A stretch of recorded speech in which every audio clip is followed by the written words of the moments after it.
I saw that the Bitcoin price has crashed so much today.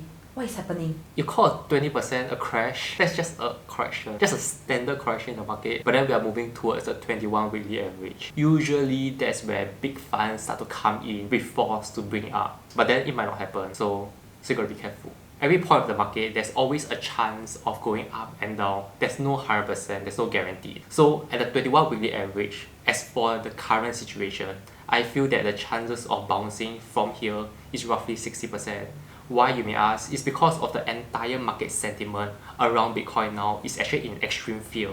People are very fearful to invest in crypto, especially Bitcoin. With this sentiment in mind, the 21 weekly average will seem like a much stronger support than other 21 weekly average. So it's not a one-size-fits-all approach. You must take into account fundamentals, putting into current situation and let it play out. So another fundamentals you might be watching is actually the liquidation data. So just yesterday, over 700 million longs actually got liquidated, which means that $700 million worth of money, worth of investor just gone overnight.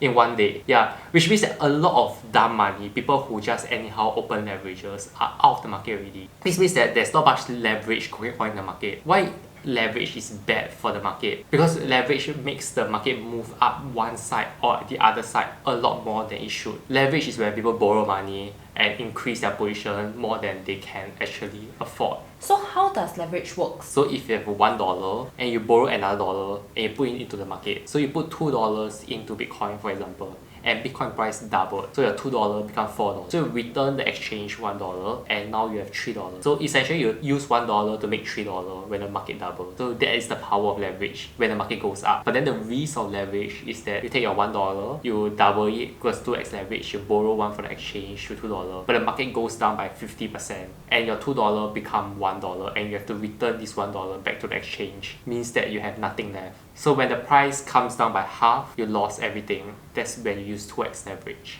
Even though there's like this correction, should I buy now? Depends on whether you own any Bitcoin now. If you don't own any, you probably should be buying now. You should get your skin in the game. But then if you own some Bitcoin already, but you want to double down, you should actually double down at the support area, which is the 21 weekly average. I would say at this point, it's around 52k to the 54k mark. And you should buy in during this mark with maybe just 60% of your portfolio, and the remaining 40% is to cover to the downside when the Bitcoin price retraces to the 34 weekly average. That's at around 48k mark. So in the event for the 8k will to happen, your full position will be entered. But in the event it doesn't happen and the market just flies from here, then it's fine to only have 60% in the market. So since there's so many longs that are being liquidated, then what is the implication on the market? In the market, there's only smart money and dumb money, strong hands and weak hands. Yeah, so when the weak hands are out of the market can start pumping. Because not everyone can make money off the Bitcoin market. Only a very few people out there can actually make money off Bitcoin. And it's those people that can actually hold through the way. Yeah, people who open leverages and whatnot, and they get liquidated, they can't hold through the entire ride up. So these people needs to be liquidated for the market to continue moving upwards.